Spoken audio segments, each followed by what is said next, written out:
To take from one in order to spare to others is to violate the guarantee to everyone that free exercise of his industry and the fruits acquired by it. Thomas Jefferson. In 1785, in his book Notes on the State of Virginia, Thomas Jefferson wrote Query 19, quote, "Those who labor in the earth are the chosen people of God, if he ever had a chosen people, whose breast he has made his peculiar deposit for substantial and genuine virtue. It is the focus in which he keeps alive that sacred fire, which otherwise might escape from the face of the earth. Corruption of morals in the mass of cultivators is a phenomenon of which no age nor nation has furnished an example."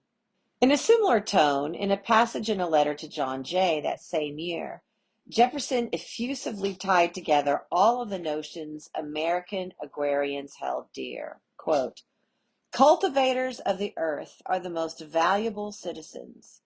They are the most vigorous, the most independent, the most virtuous, and they are tied to their country and wedded to its liberty and interest by the most lasting bonds." End quote. He repeated similar sentiments throughout his life. Jefferson was not alone in these adulatory opinions. Americans, whose beliefs otherwise might be quite heterodox about the nature of virtue or the best government or economic system, broadly shared his views. Nor was this mindset restricted to Americans who occupied, rather sparsely on the whole, a large tract of land and whose nation was overwhelmingly agricultural. The French physiocrats of the mid-18th century endorsed agricultural production as the true measure of a nation's wealth, and land combined with agricultural labor as its only source. Going back further, Aristotle had extolled the virtues associated with agrarian society, but it was Roman writers such as Cato, Cicero, and Virgil whose works most influenced Enlightenment agrarians. Roman republicanism exalted land ownership to the point that senators were formally prohibited from engaging in any but agricultural endeavors, a restriction the senators avoided through various artifices as Rome became a more commercial society. The ideal of the Roman statesman was told in the story of Cincinnatus, the nobleman who was called from his pastoral existence to lead Rome in a time of crisis, only to lay down his office and return to his small farm when the crisis ended. For Americans, the resemblance to George Washington was not a coincidence. But the most immediate influence on Americans' exaltation of the yeoman farmer was a school of British Whiggism, the so-called Country Party. The 17th century political philosopher James Harrington had penned Oceana, his description of an ideal commonwealth based on roughly equal holdings of land by its citizens. The land must be enough, unencumbered by debts, to provide for himself and his family. Only in this manner could he avoid dependence on another, his would-be master. That independence was crucial to cultivating the virtue necessary for self-government. English essayists of the 18th century, such as John Trenchard and Thomas Gordon, writing in Cato's Letters, and Henry St. John, 1st Viscount Bolingbroke, with whose works Americans were quite familiar, also advocated the necessary relationship among ownership of an adequate estate in land, independence, virtue, and liberty. Perhaps the single most influential philosopher for Americans of the founding was John Locke. As with other political principles, Locke's ideas on property, virtue, and limited government resonated in Jefferson's writings. Locke posited that God gave the world to mankind in common, but man had the right to his own labor and could claim as his own both the land, with which he mixed his labor and the fruits of his labor in the crops the land produced. At least implicitly, this required a plentiful supply of land that would be available for future generations. Not surprisingly, Locke's views found favor among Americans, who saw a virtually limitless bound of land in their world. Although some areas along the Atlantic seaboard were becoming more populated, it was always possible to decamp for a tract unsettled, at least by Europeans, just a few dozen miles further west. Various plans of settlement were grounded in the easy availability of land. There was the almost feudal system of land ownership designed for the Carolinas by John Locke, the secretary for one of the proprietors of that colony. Fortunately, his fundamental constitutions were substantially amended by the proprietors and then suspended after 2 decades in 1690. More consistent with Locke's other writings was the project of the proprietor of Georgia, James Edward Oglethorpe, in 1733. Oglethorpe designed a plan of economic and social development founded on land grants of equal size. Acquisition of additional land by marriage or purchase was prohibited. Likewise, slavery was prohibited as immoral, but also to prevent the emergence of large plantations as had happened in other colonies. There was plenty of land in Georgia as well as in the country west of the Allegheny Mountains, but there was a catch. After the end of French rule in North America, the British government signed treaties with the Indians to end Pontiac's rebellion and issued the Proclamation of 1763 to prevent Western settlement. Existing settlers were ordered to abandon their tracts. Americans considered this to be a blatant attempt to prevent an increase in the population. The proclamation was immensely unpopular among all classes, from the land speculators and investors in land syndicates with their fortunes now at risk, to the settlers looking for cheap and plentiful land. It became a major contributor to the ill will emerging against the British government. Once American independence was achieved, settlers poured through the mountain passes into the western lands of the states and then into the unorganized areas of the Old Northwest. The Confederation Congress adopted the Land Ordinance of 1784, drafted by Jefferson, and the Implementing Land Ordinance of 1785 to survey the lands and prepare them for sale. While the peace treaty with Britain opened up potentially vast tracts of land for sale, or more frequently, squatting, some of the most committed ideologues of American agrarianism were still ill at ease. In particular, the rise of manufactures and merchant commerce troubled them. They saw in England the fate that awaited Americans of future generations. As the population there grew and the supply of land became filled, people were forced into wretched conditions in cities to labor for others. Adam Smith had described their condition in 1776 in Wealth of Nations. Farming required a variety of knowledge and practical understanding. Not so factory work. Quote, "The man whose whole life is spent in performing a few simple operations, of which the effects too are, perhaps, always the same, has no occasion to exert his understanding. He naturally loses, therefore, the habit of such exertion, and generally becomes as stupid and ignorant as it is possible for a human creature to become." End quote. This was hardly the stuff of the virtuous and enlightened citizen, jealous of his liberty, but ready to sacrifice for the well-being of the community, the free yeoman farmer or artisan suited to self-government in a republic. Jefferson needed no convincing. He agreed with Smith that the division of labor in the emerging capitalist manufacturing sector produced significant material benefits. But he was also convinced that the nascent banking system, with its creation of debt, as well as the monotony of factory work, created a dependency that robbed ordinary citizens of the autonomy needed for Republican government. Regardless of material wealth produced by manufacturers and, quote, stock jobbers, end quote, a nation of farmers was better suited for a republic. Writing in Notes on the State of Virginia, Jefferson declared, quote, manufacturing and its attendant commerce, as European evidence had so graphically shown, distorted relationships among men, bred dependence and servility, and spawned greed and corruption, which became a canker on the society.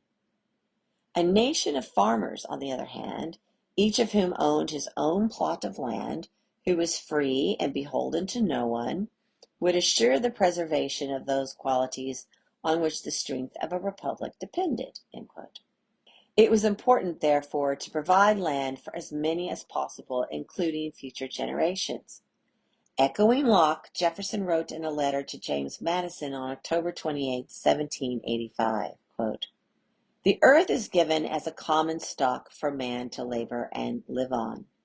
If for the encouragement of industry we allow it to be appropriated, we must take care that other employment be provided to those excluded from the appropriation. If we do not, the fundamental right to labor the earth returns to the unemployed. It is not too soon to provide by every possible means that as few as possible shall be without a little portion of land. The small landowners are the most precious part of a state. End quote. Jefferson's advocacy for the land ordinances of 1784 and 1785 reflected his eagerness to promote widespread land ownership. But his most edifying moment was the stroke of good fortune in the form of the Louisiana Purchase of 1803. For a bargain price of $15 million, or an estimated $350 million in today's money, the territory acquired from France almost doubled the size of the United States. More accurately, the United States acquired the exclusive right to deal with the American Indian tribes that occupied most of the land. While there were other benefits, commercial and military, sufficient to overcome whatever constitutional scruples President Jefferson voiced to others about his authority to make the treaty, he was most gratified that the purchase achieved his goal of plentiful land for his republic of farmers and artisans. Quote, the fertility of the country, its climate and extent, promise in due season important aids to our treasury, an ample provision for our posterity, and a widespread field for the blessings of freedom, end quote. By this action, he could assure himself he had guaranteed a Republican future for generations of Americans to come, where the plenitude of land made certain that no one would have to subject himself to exploitation or domination by another. Whereas Jefferson returned to the theme of his Republic of Farmers and Artisans in frequent correspondences, he was not a systematic theorist of American agrarianism. That description best fits John Taylor of Caroline County, Virginia. Taylor was a lawyer, planter, military officer, and politician. He engaged in scientific agriculture, becoming a leader in promoting crop rotation, and published pamphlets and a book about those endeavors. He also wrote several books about political economy and the connection among land ownership, private happiness, independence defined as Republican self-government, liberty, a limited and decentralized political system, division of political powers, and the laissez-faire economics of a free market. He vigorously opposed wealth and political power from the emerging capitalist manufacturing enterprises fueled by burdensome protective tariffs. But his most fervent denunciations were of banks, the paper issued by them unbacked by sufficient specie, and the practice of patronage and lobbying, which, according to Taylor, secured them unnatural privilege and wealth. Taylor's 5 books, especially his 1814 work, Inquiry into the Principles and Policy of the Government of the United States brought philosophical discipline to the agrarian mythos among Americans. His contributions to political theory have been declared among the best that Americans have produced. Taylor's adoration of agrarian republicanism at times took on a religious tone. He tied the story of the Garden of Eden to an agrarian social order and was convinced that an agrarian republic would allow man to regain his lost paradise. Agriculture provided freedom, which in turn produced private happiness. With family roots in the land, social organizations could develop organically, and people would enjoy true community through friendship, love, religion, education, and leisure. As well, agriculture provided the independence needed for Republican self-government and the resulting public happiness created by wise laws. Manufacturing and capitalism had the opposite effect. In language reminiscent of Adam Smith and to a degree of Karl Marx, Taylor denounces the emerging factory system as degrading human nature by destroying man's freedom and happiness. The laborer was nothing more than a wage slave, paid a wage that supported him for that day and left no money for savings and improvement of his condition. Capitalists got the laborers to work for them, but did not reward their efforts in commiserate manner. Like Smith and the French physiocrats, Taylor believed that true wealth ultimately was derived through the profits from land. Capitalism robbed that wealth from farmers and workers through tariffs and banks, and substituted paper wealth for true prosperity. In all societies, some groups or classes dominate the exercise of political power at a given time. In a republic, a landed gentry was best. Perhaps not coincidentally, Taylor was among the landed gentry exercising political power in Virginia. Admittedly, a landed gentry had a degree of inherited power. This disparity in wealth and power among the agrarian class was tolerable because they resulted from working the land. The broad availability of land and the nature of agricultural work would keep such differences within appropriate limits. On the other hand, a quote, paper system, end quote, of banking and commercial speculation created exorbitant wealth dangerous to society. Such a paper aristocracy relied on patronage and on taxation of productive farmers and laborers to maintain itself. Taylor's acceptance of inequality of landed wealth as sufficiently innocuous not to threaten personal liberty or Republican self-government touched on a ticklish point for American agrarians. If Republican government depended on broad participation by a politically fit and independent people, exercising their freedom through their connection with the land, was it not obligatory on Republican government to assure broad equality in land ownership? Those who wrote passionately about the republic of yeoman farmers and artisans inevitably had significant land holdings themselves.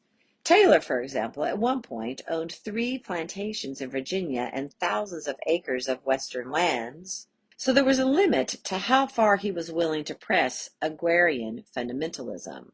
There was the scent of self-interest in their discussions when they opposed proposals to redistribute land through, quote, agrarian laws, end quote. The only estates that were redistributed were those seized from loyalists during the Revolutionary War, and even those were generally sold to purchasers of substantial means, often for speculation. The opposition to such redistribution was broad and deep among those who determined policy. Jefferson may have been a supporter of the idea of equality in landed estates, but was less enthusiastic about redistributive laws. As he wrote in a letter to Joseph Milligan on April 6, 1816, quote, "To take from one, because it is thought his own industry and that of his fathers has acquired too much, in order to spare to others who, or whose fathers, have not exercised equal industry and skill, is to violate arbitrarily the first principle of political association, the guarantee to everyone the free exercise of his industry and the fruits acquired by it." End quote. Madison devoted considerable attention to the matter in the debates over the Constitution. He was strongly critical of the more enthusiastic exponents of agrarianism and considered the whole doctrine potentially turbulent. At the Philadelphia Convention, Madison warned about the, quote, leveling spirit, end quote, manifested in the tax rebellion of farmers in western Massachusetts in 1786, known as Shays' Rebellion. Quote, "An increase of population will of necessity increase the proportion of those who will labor under all the hardships of life and secretly sigh for a more equal distribution of its blessings. These may in times outnumber those who are placed above the feelings of indigence. According to the equal laws of suffrage, the power will slide into the hands of the former. No agrarian attempts have yet been made in this country, but symptoms of a leveling spirit, as we have understood, have sufficiently appeared in certain quarters to give notice of the future danger. How is this danger to be guarded against on Republican principles? How is the danger in all cases of interested coalitions to oppress the minority to be guarded against?" End quote. In short, as John Adams succinctly observed in 1790, quote, "Property must be secured or liberty cannot exist," end quote. People were equal and that no one should be dependent on the will of another, and property, in particular land, made this independence possible. The way to such independence was not, however, through radical redistribution schemes, but through the acquisition of plentiful land. Adams observed in a May 26, 1776 letter to James Sullivan, quote, "The balance of power in a society accompanies the balance of property in land.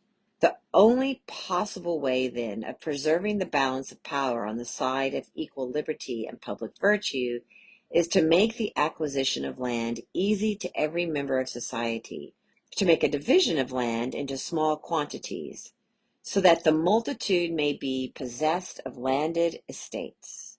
If the multitude is possessed of the balance of real estate, the multitude will take care of the liberty, virtue, and interest of the multitude in all acts of government." End quote. Americans at the founding and for several generations thereafter saw themselves and their communities as naturally fit for republicanism precisely because they were, quote, "a people of property. Almost every man is a freeholder." End quote. This essay was written by Joerg W. Knipprath. Joerg W. Knipprath is an expert on constitutional law and a member of the Southwestern Law School faculty, and he is a Constituting America Fellow. I am Janine Turner, founder of Constituting America. I and Kathy Gillespie, Constituting America's CEO, thank you for joining us for our 13th annual 90-day study. Our annual studies are entitled 90 plus 90 equals 180. History holds the key to the future, because history does hold the key to the future, or as Shakespeare said, the past is prologue. Join us tomorrow, right back here, same bat channel, same bat time, for those of you who are as old as I and watched Batman, the TV show. Don't forget to check out our essays on American exceptionalism. It's our study from last year. If you go to the constitutingamerica.org and scroll down, you'll see the studies, and you'll see a little red button that says American Exceptionalism Study. Really good, so that we have 90 days of 90 tools in our toolbox so that we can have a really good civil civic conversation about why America is exceptional. Have a great day. We thank Amanda Hughes for championing these wonderful studies, and for Bobby Rodriguez for editing these wonderful essays and sending them out there into the universe. Have a wonderful day.